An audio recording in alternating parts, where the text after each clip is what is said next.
citoyennes aujourd'hui. Nous sommes fiers de les avoir parmi nous.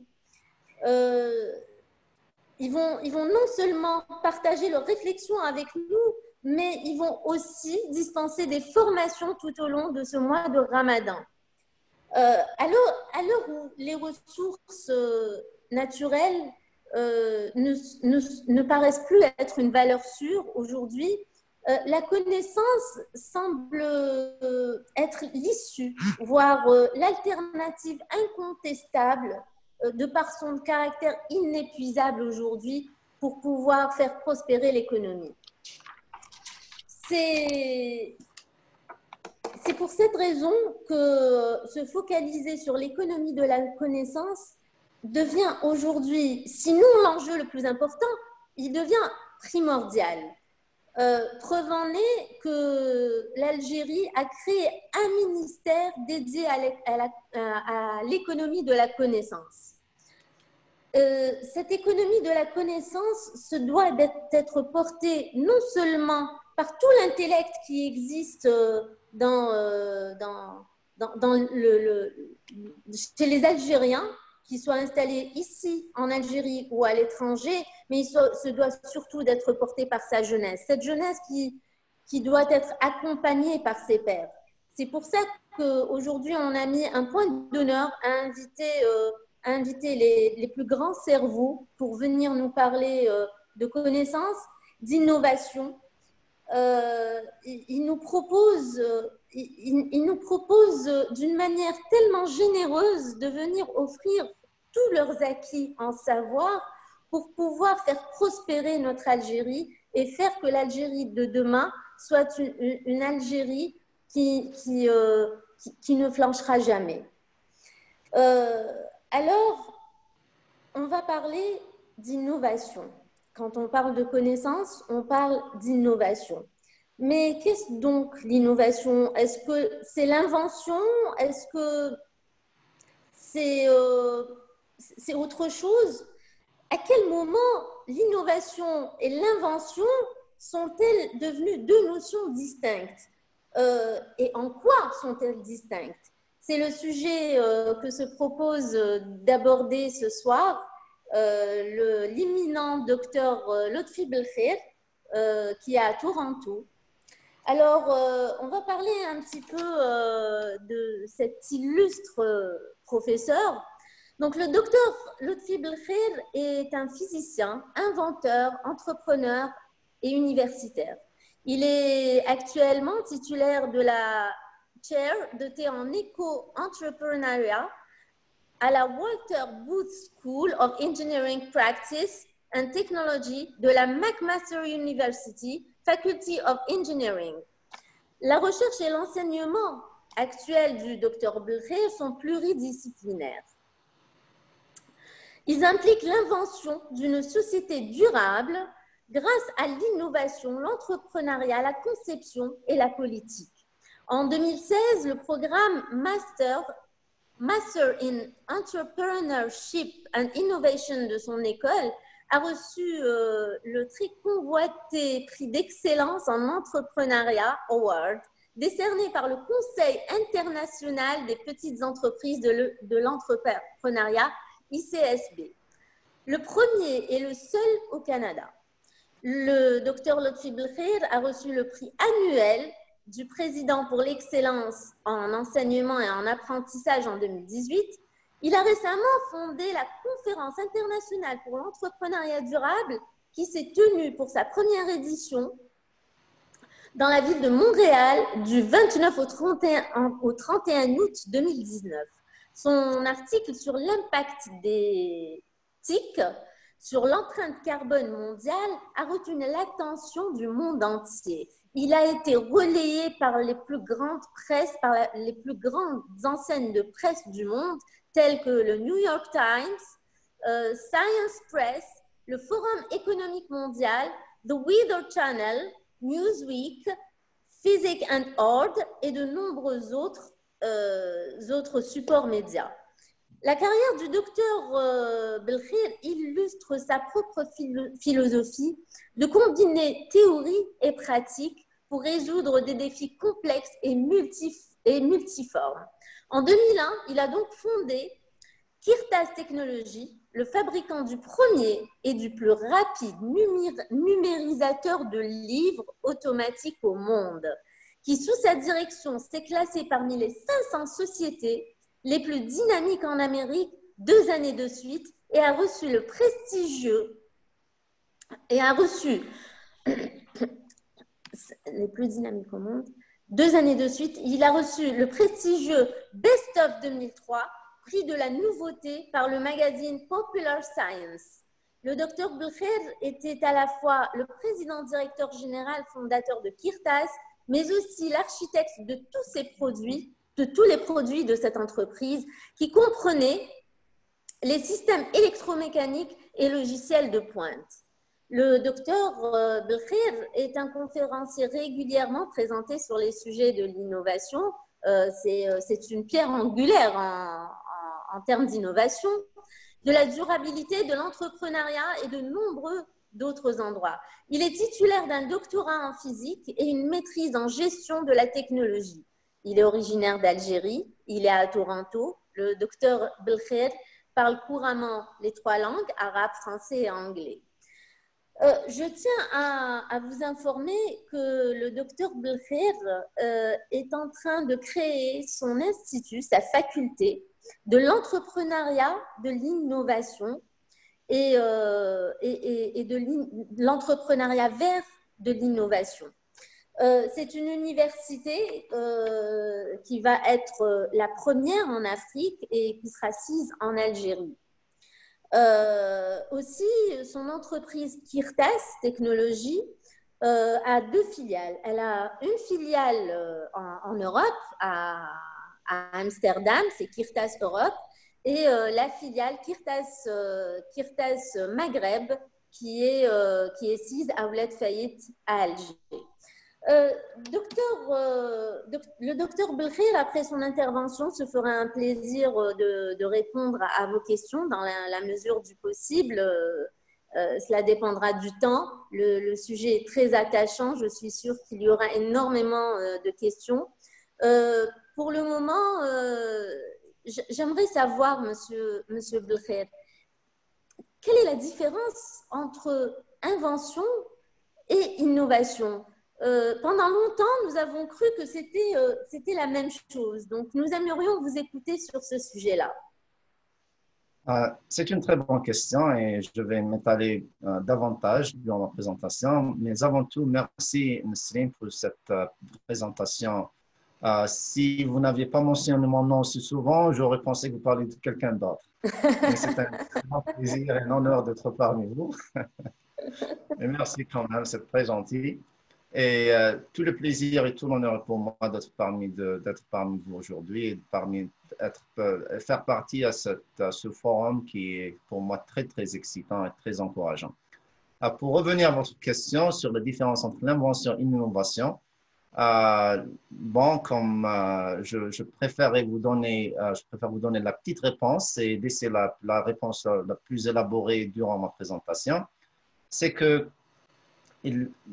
durant la révolution industrielle, qui en fait s'est en quelque sorte achevée ou commencé à s'achever dans les années 70 et 80, qui a été remplacée par la révolution de l'âge de l'information, l'invention et l'innovation étaient très semblables, tellement semblables que c'est très difficile de distinguer l'un de l'autre.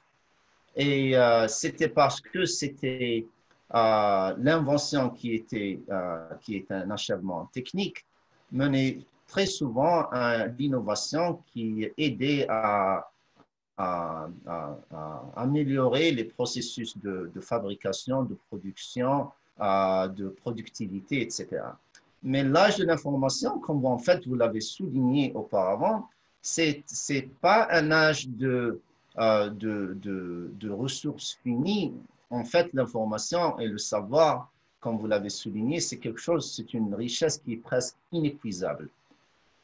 Et ça a complètement changé les règles du jeu et a fait que l'innovation et l'invention sont devenues 2 choses qui sont complètement différentes. L'invention continue à être ce phénomène ou cet achèvement qui est technique, qui se souvent se termine avec un brevet, s'achève avec un brevet. Donc, c'est toujours dans le technique. On ne parle pas d'inventeur pour un artiste qui fait un tableau, une architecture, une sculpture ou un livre.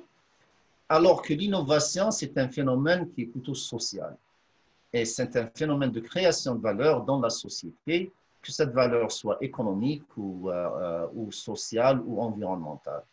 Et donc, c'est là, et cette distinction, en fait, a été, en quelque sorte, créée par l'âge de l'information ou l'économie du savoir.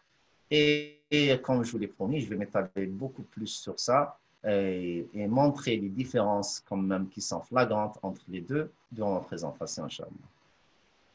Inch'Allah. Donc, sans plus tarder, moi, je vous propose de commencer votre intervention. Je suis sûre que nos spectateurs sont impatients d'écouter vos réflexions sur le sujet. Merci. Très bien, donc je commence par Alhamdulillah, wa salatu wa salam ala rasulillah. Ikhwati wa akhawati al-kiram, assalamu alaikum wa rahmatullah. Et maintenant, je me tourne à ceux de vous qui nous ont rejoints aujourd'hui, and I will switch to English in this case.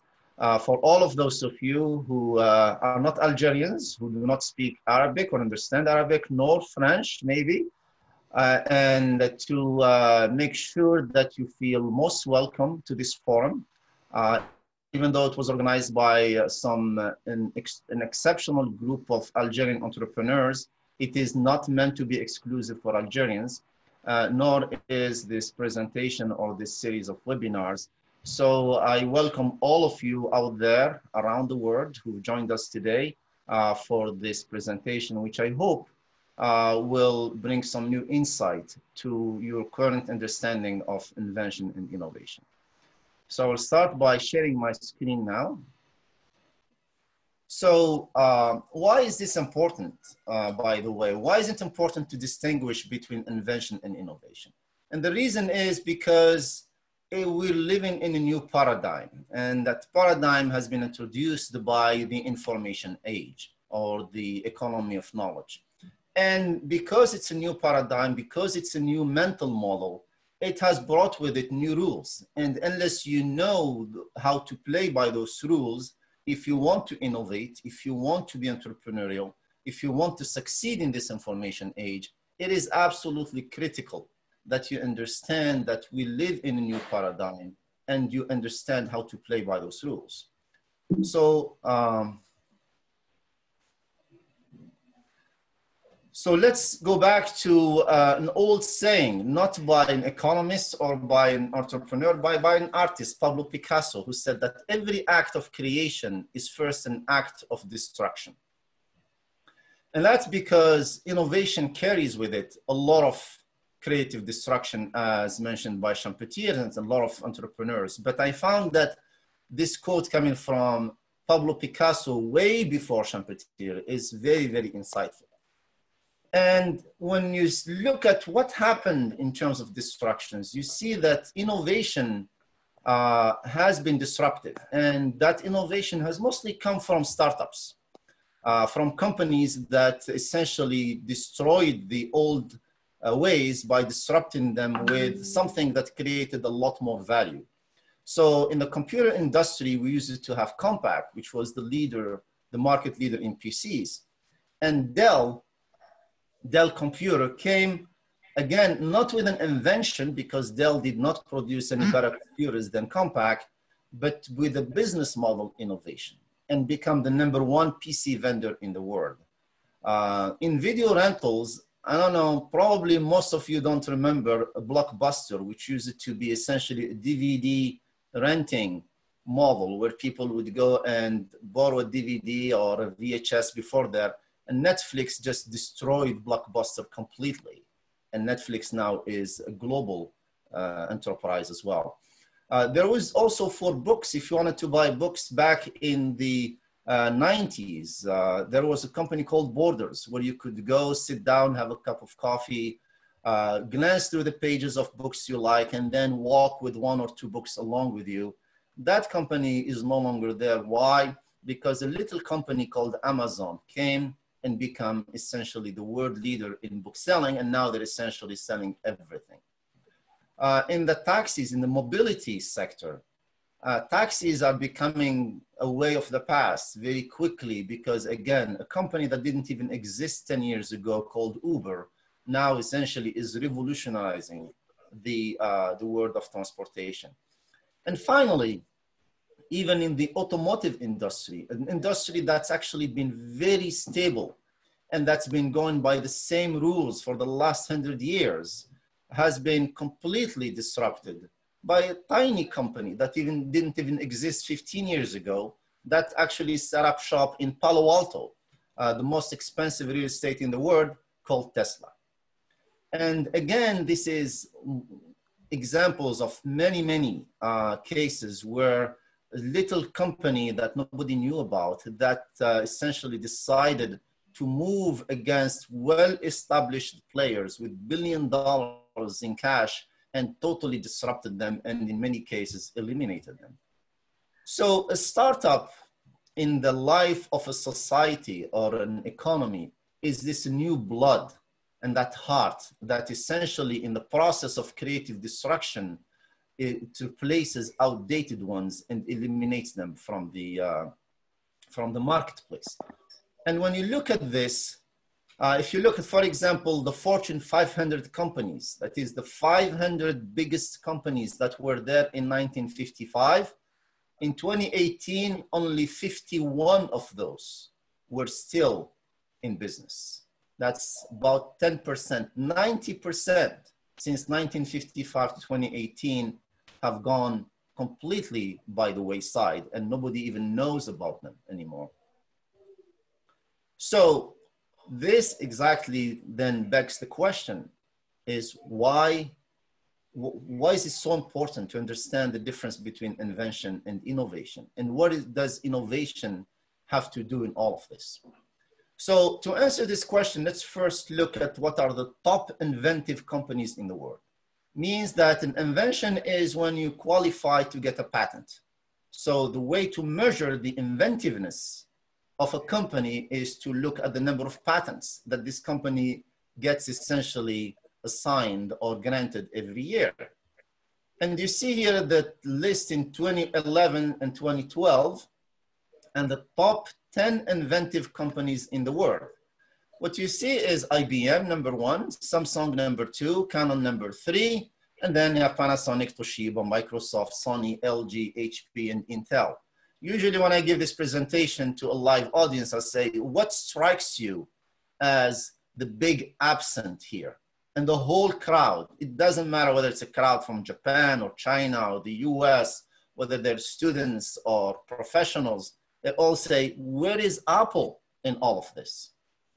Well, here's where Apple was. In 2011, Apple had 676 granted patents. Now remember, 2011, Apple was already the largest company in the world by market capitalization. The iPhone, the iPad, all of those were out there and was much bigger than IBM in terms of revenues and profit. Yet, it had about 10% of patents that IBM had in 2011. And 2012 was, again, 1,136, still less than Intel, which was the number 10. If we fast forward 7 years later, we say, okay, now 7 years later, 2018, who are the most patent granted, the most inventive companies in the world? Not much has changed. IBM is still number 1, Samsung number 2, Canon number 3. In fact, IBM went from about 6,000 to 9,000 patents. They increased that number of patents granted every year. This is not the total portfolio. This is how many patents they get granted in 2018. And that's an increase of 50%. So when then you ask the question, so who are the top innovative companies in the world? That innovative thing is much harder to measure because while you can measure inventiveness by the number of patents granted, innovativeness is much more difficult measure or number to actually pin down. So a very famous company, PricewaterhouseCoopers, actually went out and polled and surveyed more than 1,000 executives around the world in the largest companies and asked them, according to your definition of innovation, list the 3 most innovative companies. And these were senior executives in the largest companies. So these were not based just in the US. And here's the list.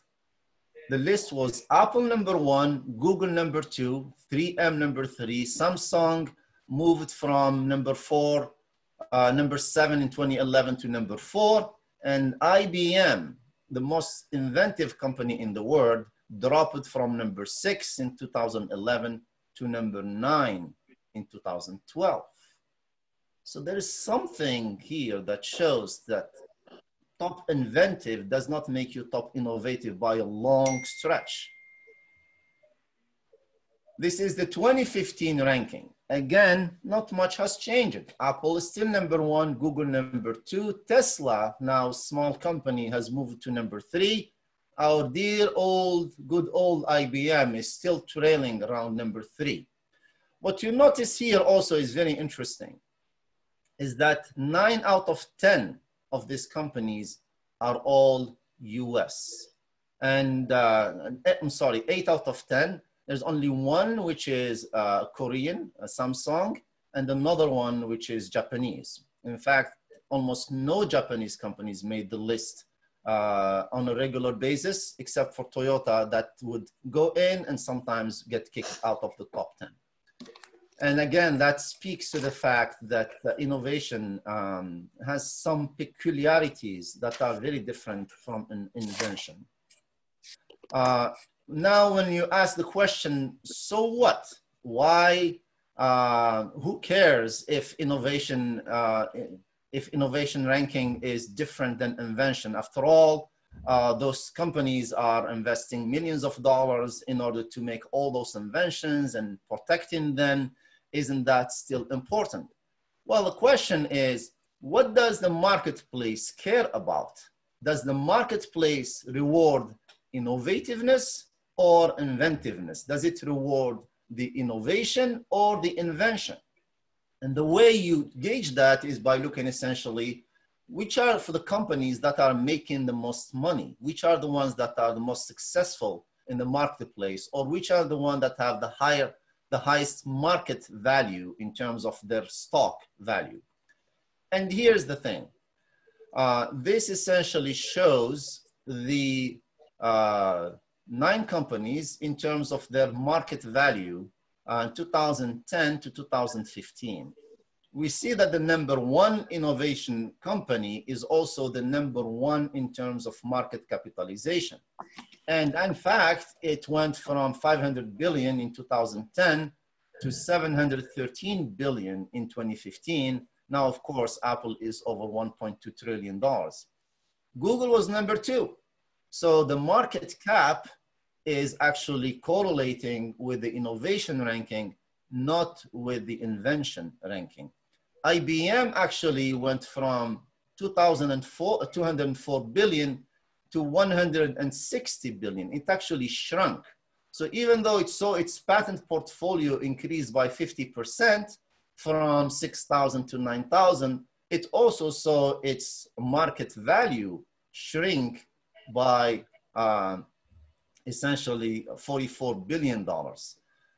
One should note here also that while IBM has a market cap of around $150 billion and essentially stagnating there, and has about 380,000 employees, a company that's essentially a website like Facebook has a market value of over $500 billion and only 38,000 employees.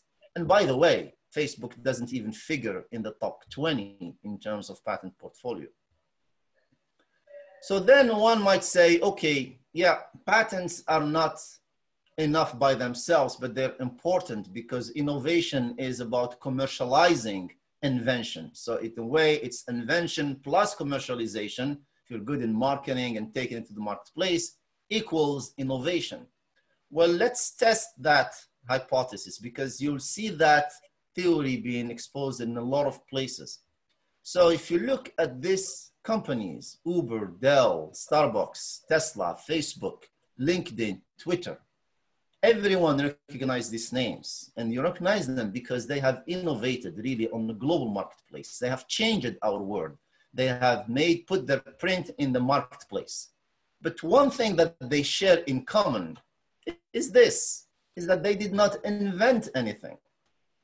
So it's not like Starbucks has not invented coffee, but they have essentially innovated a whole new experience that transformed the way people enjoy coffee. Uber at the same time, they did not invent anything. They created an app that allowed people to connect between somebody who needs a ride with somebody who has a car. The same thing is true for Facebook, Dell, and even Tesla. I will show you later in more detail. And so the idea that innovation is equal invention plus commercialization is simply not true.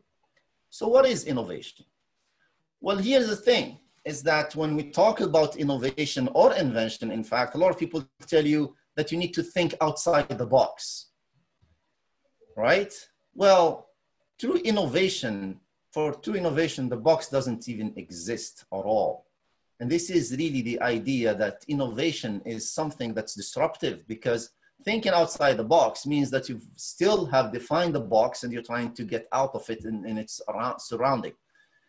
The innovation, the true radical innovation in the information age does not even look at the box, does not care what the box is. And therefore, it does not exist for true innovation.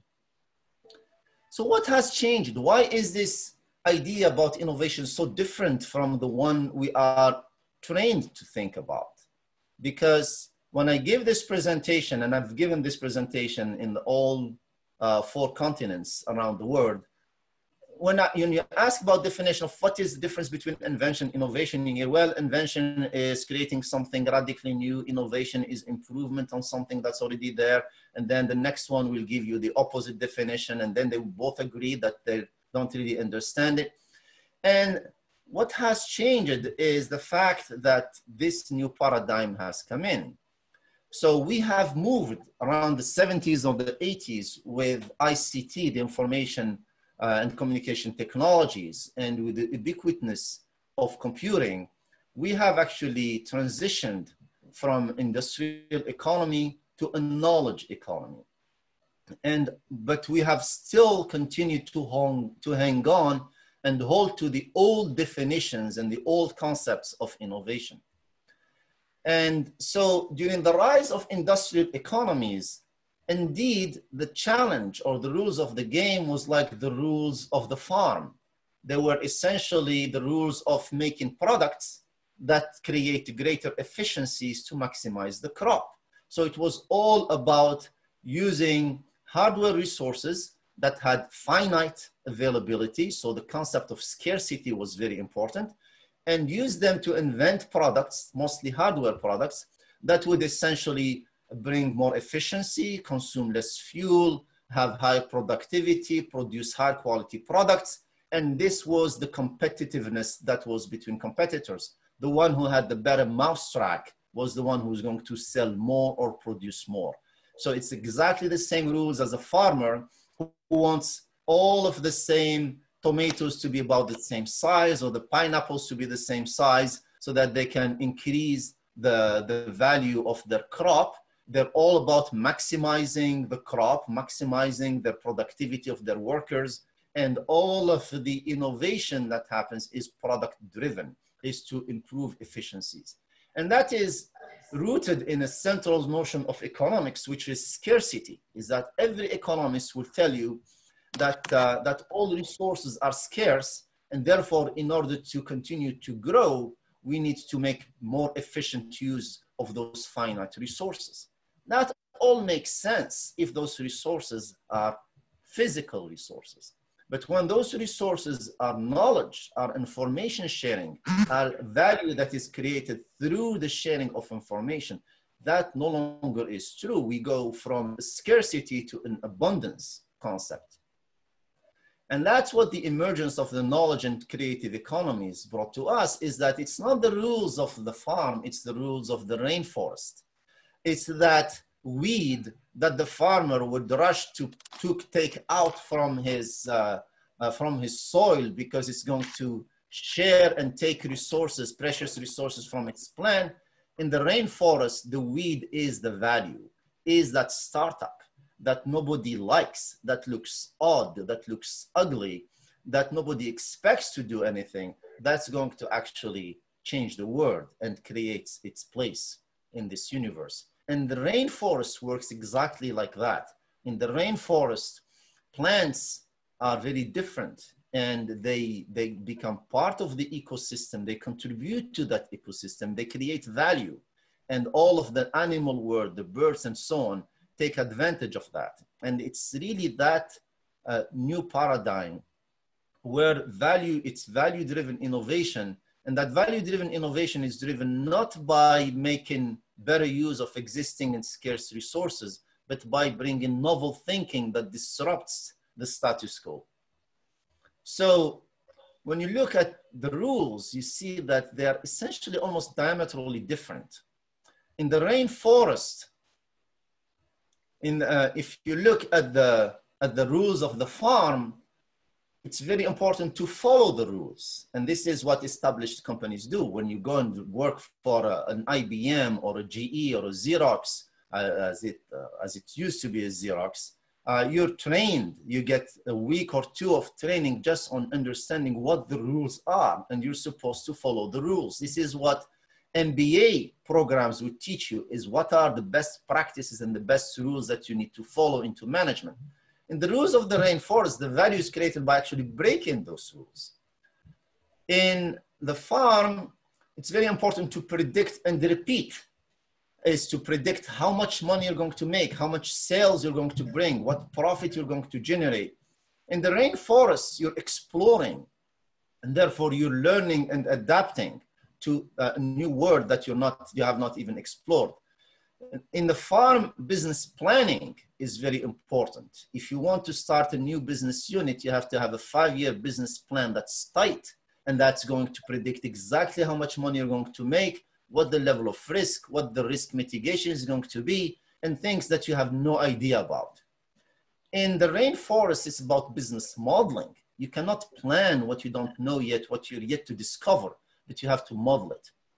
In the farm, failure is a bad thing, is a stigma, and people are afraid of failure. In the rainforest, it's the hope for success that is driving the dynamics of the rainforest. In the farm, risk is a bad four-letter word, and you have to eliminate it at all costs.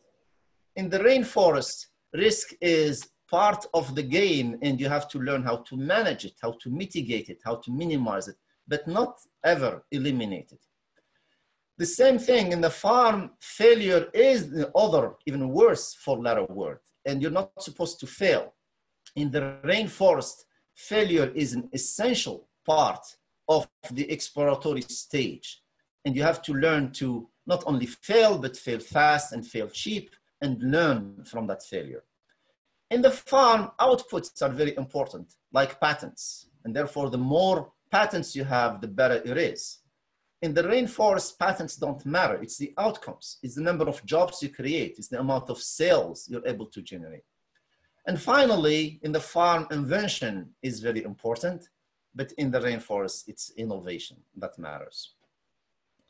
And as you can see, this is very, very different. And now let me talk to you about a company that broke all the rules, or all the old rules of the farm, so to speak. And that, of course, is a company that's Tesla. Now, 2 or 3 years ago, when I brought up the name of Tesla in Algeria or in other countries, nobody knew about it because it was this tiny company that only had sales in the United States. Well, it's very interesting that Tesla, which was founded, in fact, in 2004, and Elon Musk, who was one of the investors in 2005, in 2009, they had their first car. And here's the quote by the vice chairman of GM, General Motors, which in 2009 was the #1 largest car company in the world, or tied with Toyota. He said, all the geniuses here at GM kept saying that lithium-ion technology is 10 years away, and Toyota, which was the biggest, the other big car company, agreed with us. And boom, along comes Tesla. So I said, how come some tiny little California startup run by guys who know nothing about the car business can do this and we can't? And what Robert Lutz was referring to is the fact that it's not like these car companies did not want to build an electric car. In fact, they were working on building a large-scale lithium-ion battery, and they were spending billions of dollars in R&D on it, and they were still not able to do it. And when they checked with their Japanese counterparts, the Japanese people of them were also just as far behind as you are. And boom, Tesla makes the lithium-ion car battery that has the longest range ever, that neither Mercedes nor Toyota nor GM was able to produce. And the vice chairman of GM was wondering, how did they do it? They didn't have any car experience. In fact, Elon Musk is a software guy. He did PayPal before he went into Tesla. And they were based in California, not in Alabama or Wisconsin or any of those cheap real estate places. They had no experience in the car, and they spent a lot less money, and they did it in a much shorter time period. And this guy, the vice chairman of GM, was just completely baffled by that. So let me tell you how they did it. And because it's a very, very interesting story about where innovation is so different from invention. So as I pointed out, Elon Musk is not a co-founder. In fact, he was an investor that became the CEO and no prior automotive experience. The AC engine, the AC electric engine that Tesla uses is an old invention by Nikola Tesla himself that was patented in 1882. So it was in the public domain. It's not something that Tesla invented. It was available for everyone, including all of those car companies that were spending billions of dollars of R&D, but they just didn't do it. It's the only car company that ever started in Palo Alto. In fact, before Tesla, there were no car company that was a startup for the last 100 years. No one thought that they could do a startup for cars because it's such a big investment to make. But then even those people who start a car company, they go and do it in a very cheap real estate, like in Wisconsin, where you could rent a house for $150 and where you could live in a two-car garage house for $25 an hour. He chose Palo Alto, which is the most expensive real estate in the United States, more expensive than New York City itself, and paid $50,000, $70,000, $80,000 for their workers whose counterparts make maybe $25,000 or $30,000 in the Midwest. The other thing was not just the car, the product itself. The business model of Tesla was the only car company in the world that sold directly to consumers through their website. Essentially, they borrowed the page from the Dell computer model. And this was something that nobody could ever think that a car company could do that, because the model was that in order to buy a car, you have to go to the dealer, you have to kick the tires, do a test drive, negotiate with the salesman, and then walk away with your car. Well, here you go. Tesla decides that no, people will decide to buy a car, and people did buy a car through their website. They were able to customize it. But this business model was crucial for Tesla because Tesla could not afford to build an inventory, a large inventory of car and sell it through dealerships. It would have killed the company. So the only way for them to become financially viable is to sell direct, which of course saved them a lot of money and allowed them to get paid before they pay their suppliers. Same way as Dell. And here's the thing with the lithium-ion battery. How was Tesla able to make this large-scale lithium-ion battery that the GMs and the Toyotas and the Mercedes were not able to make? Well, those companies were trying to build a real large scale with big electrodes and with a large electrolyte and all of those. And that was a technology that was not available for that large scale. The manufacturability was difficult. Well, Tesla went around that just by hooking up 15,000 cell phone batteries together in series and in parallel, and it made the best and the longest range electric battery you could have. Now, anyone, and this is what I tell my students, anyone with a 2-year degrees in electrical engineering could have actually thought of that and could have built that battery. You did not need PhDs in electrical engineering from Stanford or MIT. In fact, they went to GM and Toyota to be able to, all you had to do is to think about it, is to be bold enough to say, hey, those cell phone batteries are there, they're cheap, they're manufacturable, they're safe. Why not hook them up?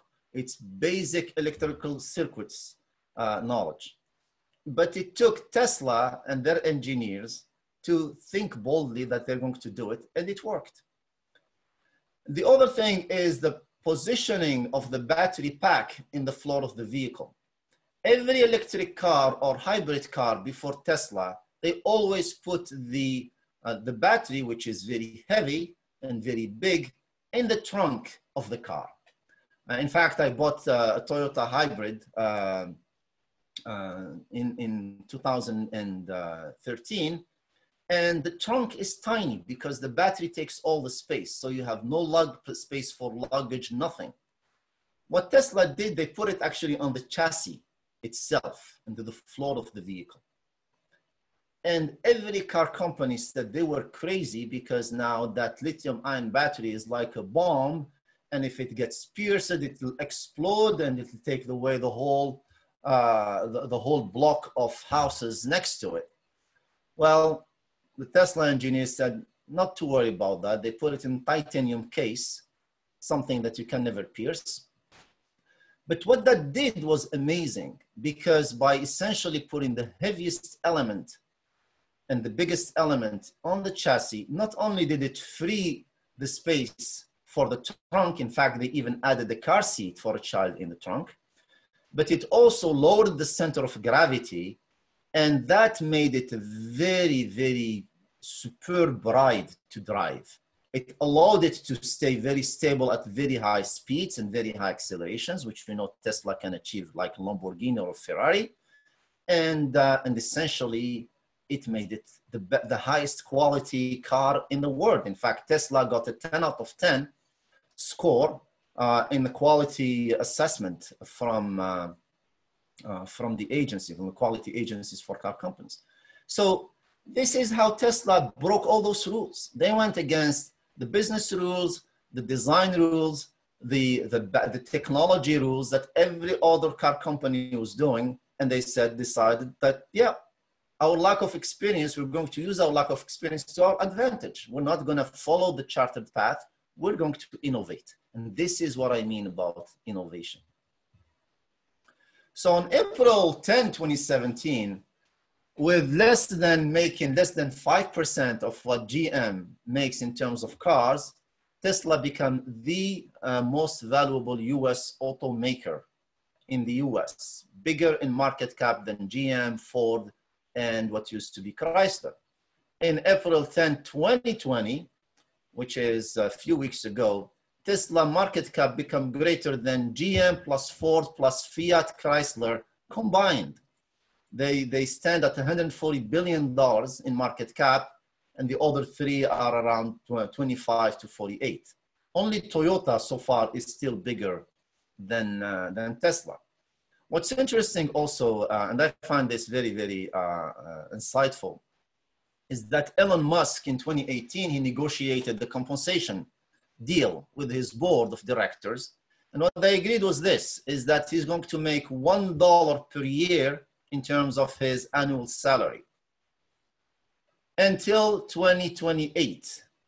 And that it will only change if the market value of Tesla reaches $600 billion. In 2018, they were at $60 billion. Now they more than doubled it in less than a year and a half. And at which point, if he hits that target by 2028, then he makes 10% of the company stock. which means he would get $60 billion in terms of bonus, the largest bonus in the history of mankind. But it really shows how bold an entrepreneur and innovator is. He's willing to take nothing, essentially. $1 per year is the must minimum that the founder or a senior manager can take. And that's what he's agreed to.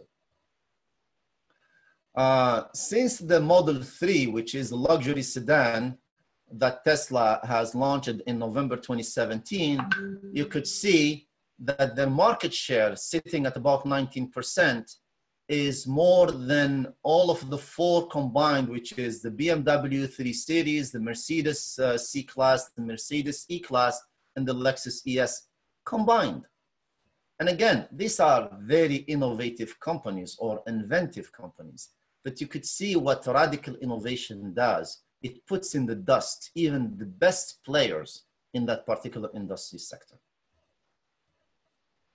So that still begs the question, what is an innovation? Because I haven't told you what an innovation is. I told you how different it is, and I told you what an invention is. So what's an innovation? Well, let me tell you first what the difference is in simple terms. Is that an inventor usually creates things that he or she cares about. And it's always a technical event. But an innovator actually creates things that people buy. And I'm saying buy, I'm not saying want. I'm saying buy, because you could want something, but you can't afford to buy it if it's too expensive. Or you want it for free, like you want Google search. You want it, but you're not willing to buy it. An innovator is someone that actually creates things that people want and buy at the same time. So buying is the key criteria here. And so the difference is very radical. The invention is technical, but the innovation is a social achievement that you have. So in a short definition, innovation in the information age is simply the creation of value using novel thinking. And that value doesn't have to be economic. It usually is of economic value, but it can be also social value or environmental value, or in the jargon of the triple bottom line, essentially a combination of all 3. So here's what I introduce, what we've come to call the Universal Innovation Framework, essentially which describes in a way the anatomy of an innovation. How do you design an innovation and how do you manage that innovation? So it starts with, of course, identifying a market need or a market want that people are willing to pay money for. And then devising a solution that uniquely meets that market need. And that is essentially where design thinking comes in, is where the empathy, the definition, and the testing and the prototyping comes in to make sure that it's not a technology push, but it's a market pull. But that's not enough. Design thinking alone is not enough to innovate. You need something else, and that is the business model. The business model essentially is the vehicle that takes that solution from point A, which is the company, to point B, which is the customer, through a value chain, which could have channels and so on, and in a way that creates net positive value for each stakeholder in that value chain. It creates net positive value for the customer, it creates net positive value for the company, and it creates net positive value for the whole value chain. And unless you are creating positive value for all of those, you don't have an innovation. Because, like they say, a chain is only as strong as its weakest link. So if there is a link there that is not, for which you're not creating net positive value, you do not have an innovation. But there is something else that is very important, and that's the value proposition. You hear a lot of time for entrepreneurs to say, where investors tell you, what is your value prop?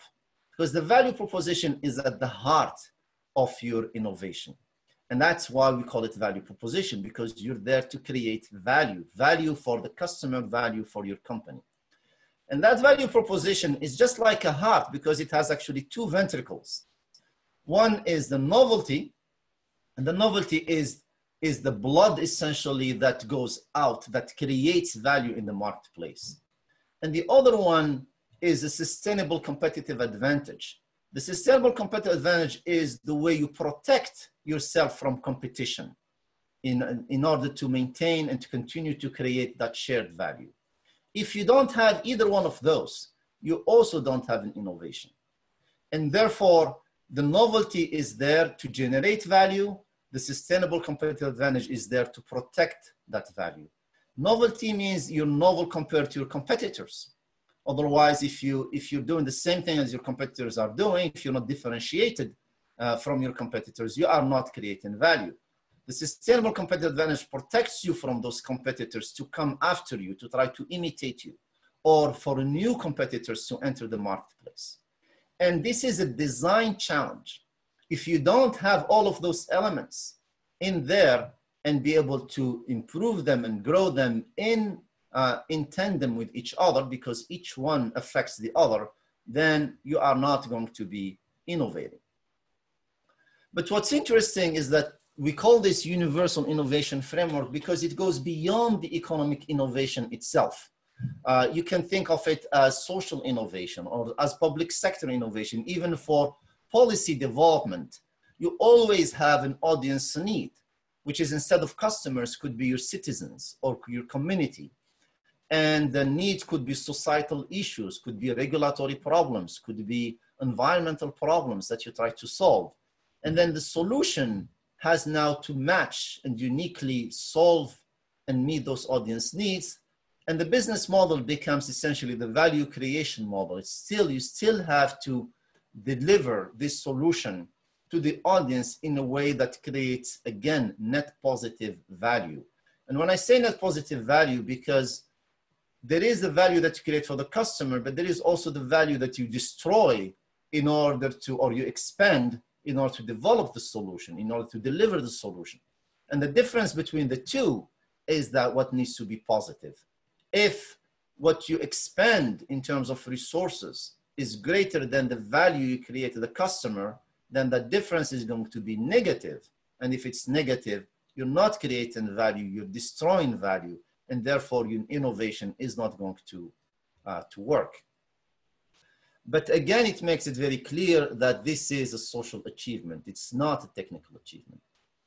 So the Universal Innovation Framework essentially is a practical framework on how to design and pursue innovation and value creation through the practice of thought leadership, and I'll talk more about that later, interdisciplinary initiatives, and team building. So the other thing that also differentiates innovation in the information age from invention is the fact that it's no more about inventing, but more about reimagining. And let me give you some examples of how reimagination, not invention, has transformed our world.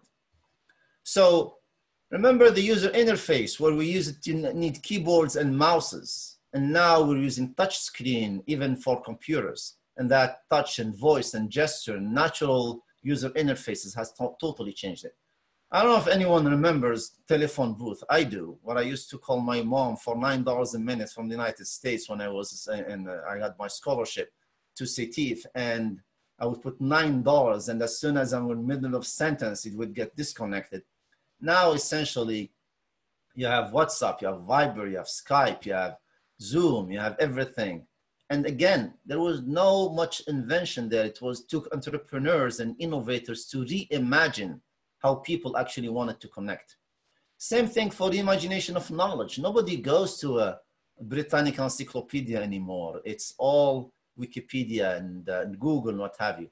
Even photography went from analog to digital, now essentially to phone-based photography. Even digital cameras are taking the back seat today.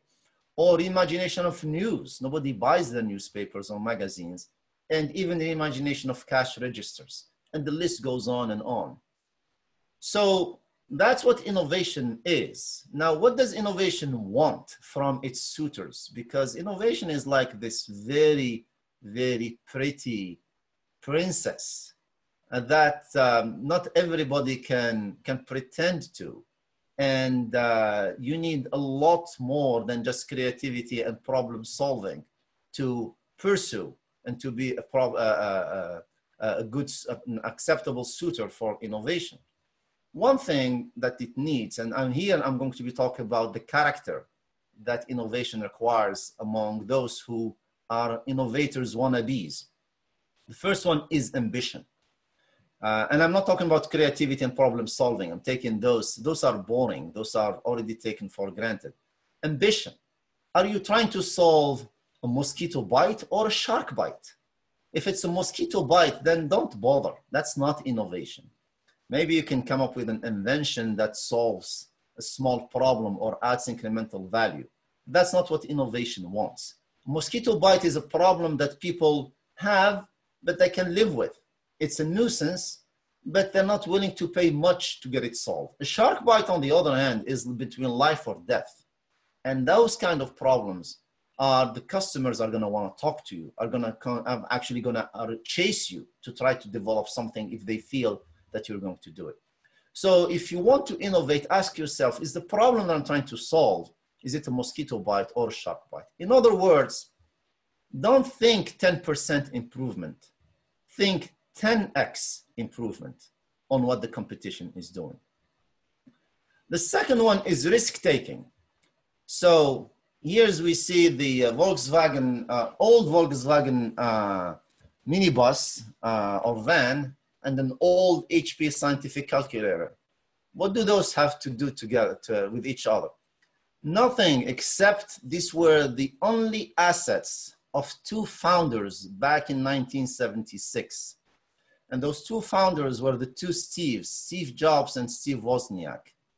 Steve Jobs sold his Volkswagen, and Steve Wozniak sold his HP scientific calculator. They were poor guys. That's all they had. And with those, they raised the $1,350 in capital to start Apple. That's risk-taking, and that's what innovation wants. The other thing is failure, is not to be afraid of failure. And here's a quote by Elon Musk, who said that if things are not failing, you are not innovating enough. If things are going smoothly, if everything you plan to do is happening, then you're not innovating enough. You're not taking enough risk. You're not going to change the world. And another quote that I like by Winston Churchill is that success does not come as a straight line. It said success is going from failure to failure without losing your enthusiasm. Is that you have to be able to fail and then get up and fail again and still be cheerful and enthusiastic and passionate and fail until you see success. But you have to learn how to fail. You have to learn fast. You have to learn quickly. You have to fail small, and you have to evolve and learn from failures and not continue to repeat the same failures.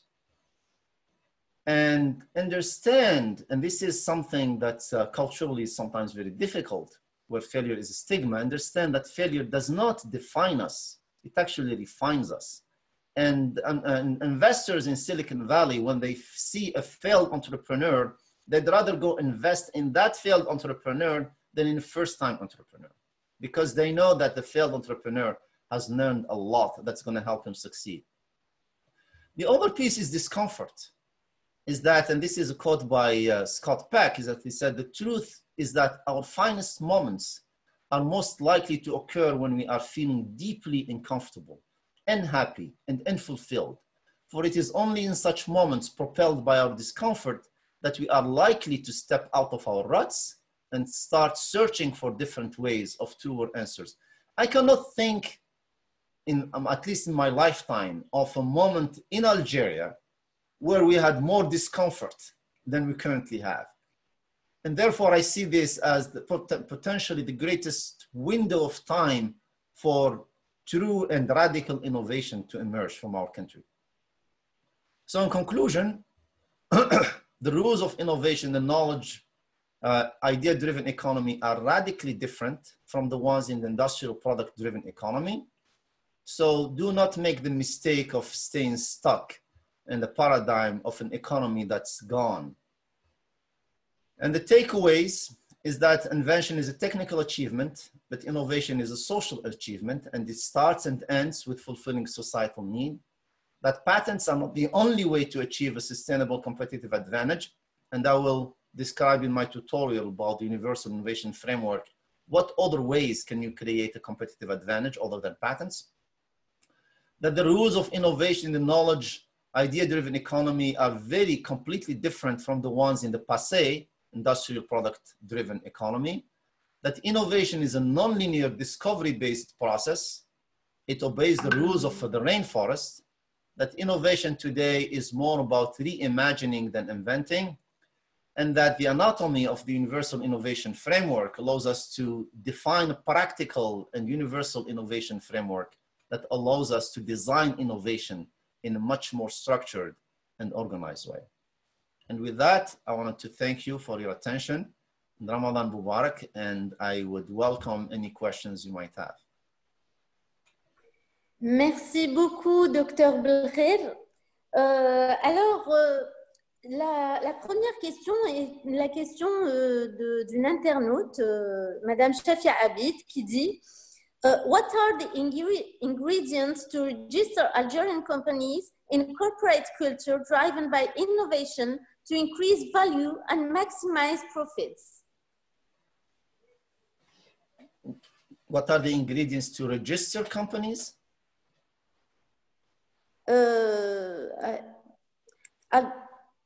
I don't think so. This is a question. What are the ingredients to register Algerian companies in corporate culture driven by innovation to increase value and maximize profits? Okay, so I think she's asking about how do you create companies that can actually in Algeria, in the environment of Algeria, that can deliver that kind of innovation. I would say, having some experience with that, I would say, try to stay away from the public sector as much as possible. Try to work with the private sector as much as possible. Create value for the private sector with the kind of rules and constraints that we have, such as, for example, the absence of e-commerce makes it very difficult to create companies in the e-commerce industry because there is no payment gateways. But this is where creativity comes in and how you can get around those with real solution that will work. In terms of governance, I know in Algeria, in order to have essentially a corporation, which we call Société by Action, which essentially is able to create, to issue and sell stock to investors, requires 7 partners, which is of course totally unusual. In the Western world, you can create your own company in 20 minutes with if it's a corporation and be the sole director and issue as many stocks as you want. So those restrictions, which I hope will be essentially gone, hopefully very soon, and replaced by better regulations. But at the same time, I would say that a true innovator can always adapt to those constraints and be able to still found companies that have the ability to attract investors, to sell stock, and to create value for a particular market. And again, I keep saying, for now at least, try to focus on the private market, because the public market is still very difficult to deal with, and hopefully that's also going to improve in the future. And there are several startups or entrepreneurs that have proven themselves in Algeria, despite that kind of environment that's not very startup friendly. And hopefully we're going to see that change very soon with the Ministry of Startups and the Ministry of Micro Enterprises. And because I think this is the first kind of government that shows that they get it and that they understand the urgency to support entrepreneurs and that will essentially create those startups. I hope I've answered the question, because I am not sure I fully understood what she meant. But if she wants to send a follow-up question, I think that is the right answer. So everyone know about Silicon Valley. The ecosystem consists in gathering at the same place, knowledge from Stanford University, know-how, incubators, finance, UC's business angels, and competition. What is missing in Algeria to build it if you were in charge of the innovation sector in the government? I would say all of the above. But the first one you mentioned, I think, is a top priority. And that is the knowledge and the know-how on how to build companies. And you mentioned Stanford. In fact, very few people know that Silicon Valley before Stanford was known for its figs and apricots, was not known for its technology. And in fact, I had the best apricots ever in Los Gatos, where my office was. And Stanford, Mr. Stanford was a millionaire during his time that made all his millions on building the railroad to the West Coast. And he and his wife, they had one son. One day their son went to swim and he drowned. And when he drowned, it was tragic. It was devastating for both of them. Then Mr. Stanford told Mrs. Stanford, he gave her a hug and he said, now all of the children of California are our children. We're going to build the university that will be the Harvard of the West. And this was more than 100 or 200 years after Harvard.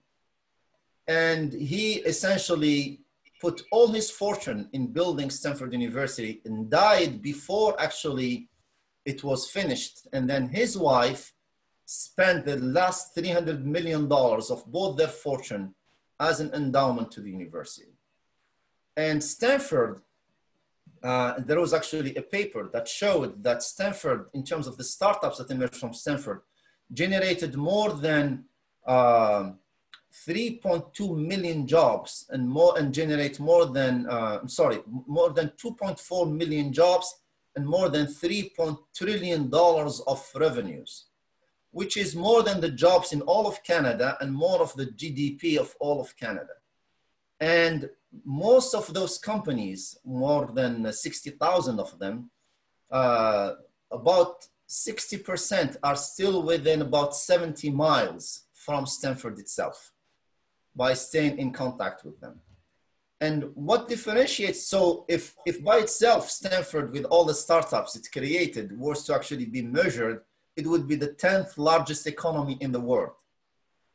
And this goes to speak to how an enlightened university can actually create wealth and social well-being among its community and society and the whole world, in fact. And this is why I'm very passionate about the importance of entrepreneurship and innovation education. Because one thing that differentiates Stanford from all the other universities is that it's a university that embedded entrepreneurship and design in all its disciplines, in all its curriculum. And so it's the central piece to the innovation ecosystem. And any country that wants to create an innovation ecosystem has to think about where the education comes in, because the current form of university education that we have in Algeria, or in fact most around the world, does not favor true innovation. In fact, it's still training people to go and work for large companies, which goes against the concept of innovation. And of course, you need the governance rules, you need the investors to attract them, you need the culture, but you also need the youth to be able to be motivated to innovate so that they have, because one thing that drives youth to take that risk is, of course, the hope for success and the upward rewards that they get. If those are not there, if they feel that once they're successful, they're going to essentially be destroyed or taken over or essentially marginalized, then of course that dynamic and that passion is not going to be there. I think we've lost Reem here. Yes, I think so. We have another important question. Elon Musk, Tesla, Steve Chen, Jawed Karim, YouTube, Reid Hoffman, LinkedIn, Jeremy Stoppelman, Yelp, Roel Botha, Sequoia, are all part of what is called the people mafia, where they were working all together. Do you see such a group in Algeria that could boost the innovation system? Absolutely. I think the power of one thing that you mentioned, I think, in Silicon Valley is the power of the network. Silicon Valley is a big network, and this is why it's so difficult to replicate it. When I was there, I called a very, very famous attorney called Mario Rosati over the phone, and I presented him. Essentially, I pitched my idea to him in about 30 seconds. He's a professor in Berkeley. He's a partner in the largest law firm, Wilson Sonsini Goodrich and Rosati. He's a named partner in Silicon Valley and therefore in the United States in terms of IPOs. He's considered as the king of startups. Google went through Mario Rosati, Yahoo, some of the biggest startups. And I called him over the phone, not knowing me at all. And I pitched him in 30 seconds. I gave him essentially my elevator pitch. And 2 hours later, he returned my call and he wanted to meet with me. And he found time to meet with somebody that he had no idea about. And to this day, we become friends because he became my general counsel. When I started my company, he put in $15,000 in cash. He gave me VIP treatment. He gave me access to the conference rooms of his company, which was right at the heart, the corner of El Camino and the Northern Major Avenue, which is really the heart of Palo Alto, which is the heart of Silicon Valley, and introduced me to top tier investors like John Doerr and other Sand Hill Valley Road and VCs as well. And again, put another $25,000 later and did not charge me any of his bills until we started making money and we became profitable. And once I had Mario Rosati in my, as an acquaintance, then I had the whole network of Silicon Valley available to me, whether they were accountants or whether they're entrepreneurs or investors. In Silicon Valley, it's a true meritocracy. Nobody cares about your color of skin, your religion, your accent, or your language, or your beliefs. They care about the ideas that you bring and the contribution that you can make. And if you are like that, then you could actually eat for free every day, because every day there is a networking meeting that you can go to, where you could meet some people, you could pitch them your ideas. You can attract people that are top in their talent, whether software developers or marketing people and so on, for zero payroll, for zero pay. All you have to give them is stock options and the ability to participate and the potential to participate in your company and become shareholders and then go public and become millionaires. And that again is a culture that I couldn't find even in New York, let alone in Canada. It's very unique to Silicon Valley. And it's also a place that celebrates failure.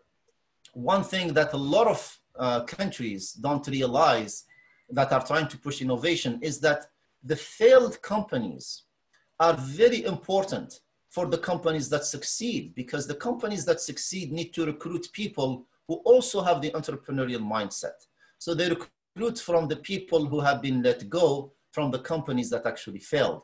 So that failure in Silicon Valley, which is also very high, is the fertilizer, it's the feedstock for the small companies that need that talent to grow very fast. Because in Silicon Valley, startups don't work 35 hours a week, whether you go at 9 a.m. and you leave 5 p.m. They work 24/7. They work for their stock options. They sleep and eat and drink in their offices. And they're driven by that passion to succeed, that passion to change the world. And that's the ecosystem that combines all of those, but it has also a culture. Some people even call it the religion of innovation, like Greg Horowitz, which essentially is a set of beliefs that if you are in Silicon Valley, if you want to innovate, you want to do it to change the world. You don't want to do it to become a millionaire or to buy an expensive car or a big house. Okay, thank you. Another question. Can you discuss, please, a role of ETC in innovation of both public-private sector as well as in social innovation? And please, can you explain the terms of regional innovation system, RES, and regional innovation strategies? Yeah, excellent question. So the role of ICT, ICT essentially has everything to do with the information age. We would not have the information age if it was not for the emergence of ICT, which by the way stands for Information Communication Technologies. So computers, iPhones, iPads, servers, data centers, communication networks, all of those. Now, of course, TVs and Bitcoins and all of those fall within the realms of ICT. And essentially, ICT is what led to the information age. It's the development of the computer, the communication, the internet, the connectivity between computers, which led then to the internet infrastructure, which led to the ability to communicate very fast electronically with very low effort. And then, of course, all of the devices that brought ubiquitous computing and communication. And the emergence of the smartphones and the mobile computing, of course, have taken ICT to a whole different level. Those are the instruments that essentially created the information age. You would not have Uber if you did not have iPhones or Android, whatever. And therefore, their role is major. And they created a new era, a new form of economy. In terms of regional innovation systems, I will go back to my universal innovation framework, is that that's the whole point, is that when you think of innovation in the sense of the innovation framework, you realize that it does not only apply to a company. It does when you think about it in the first in this way, where you have a market need, a solution, and business model. This is the startup application or the application to a startup. But if you go to the next one, you realize that this is actually much more universal. Now you can think of applying this framework to a whole region or to a whole country, and where you define the needs of that region, of the people in that region, and then develop a solution that uniquely meets those needs. And then, and this is the key thing that's very often missed when we talk about innovation, is what is the model, what is the vehicle that's going to deliver that solution to the audience in a way that creates net positive value for the whole value chain. And this is the value creation model.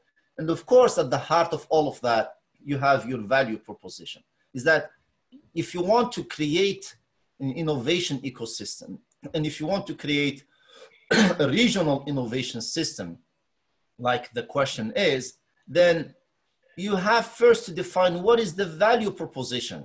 What is your value prop? Just like you ask for an entrepreneur, ask what is your value prop? What is the audience needs that you want to meet that are not currently met properly, or that are not met at all? And then work through the innovation framework.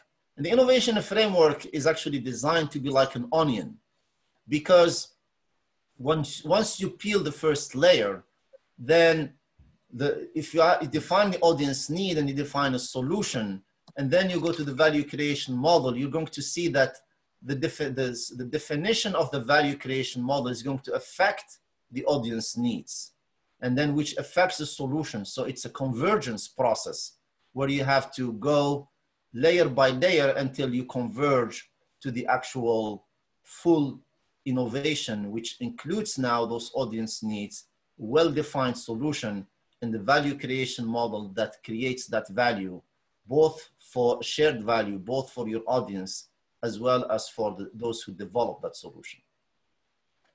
I hope I answered that question.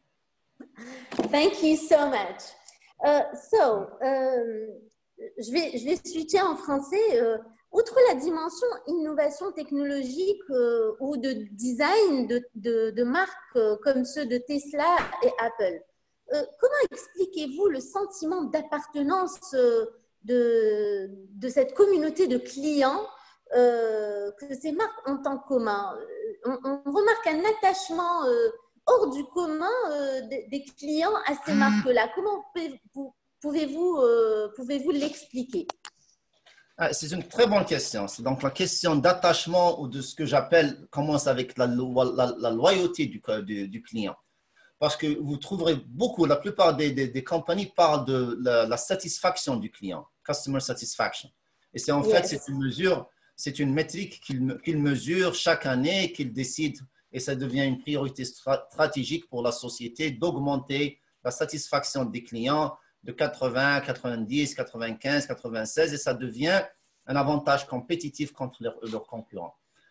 Je reviens en fait beaucoup plus loin à un de mes héros du business qui est Edward Deming, qui est l'auteur de Total Quality Management, la gestion de la qualité totale, qui est en fait peu reconnu par les entrepreneurs, mais c'est quelqu'un vraiment, c'est un physicien aussi, un physicien mathématicien, qui est entré dans la science de la gestion d'une manière complètement abrupte, sans jamais avoir étudié la gestion. En fait, il était complètement dénigré par les sociétés américaines jusqu'à ce qu'il est allé au Japon. Et c'est là où le Japon a commencé son essor économique. C'est en fait grâce aux enseignements de Edward Deming, qui a en fait reçu la médaille impériale par l'empereur du Japon et qui est le seul non-japonais à l'avoir reçu. En fait, et c'est lui qui est revenu plus tard, lorsque les gens pensaient que les Japonais étaient supérieurs parce qu'ils avaient de zen, ils avaient la culture de zen, ils n'arrêtaient jamais de travailler. Et Deming est revenu, non, c'est juste moi, c'est juste ce que je leur ai enseigné, c'est la gestion de la qualité totale. Et en fait, une fois que Ford et GE, ils ont commencé à adopter ces techniques, ils ont réémergé, ils sont arrivés à concurrencer les Japonais. Mais une chose que Edward Deming a dit et sur laquelle il a insisté, qui est très peu connue, c'est qu'il a dit que les sociétés doivent toujours se concentrer, pas sur la satisfaction du client, mais par la loyauté du client. Et la loyauté, c'est quelque chose qui n'est pas seulement rationnel, mais qui est aussi émotionnel. Et une loyauté éventuellement aboutit à un attachement émotionnel, et c'est ça dont je pense la question relève.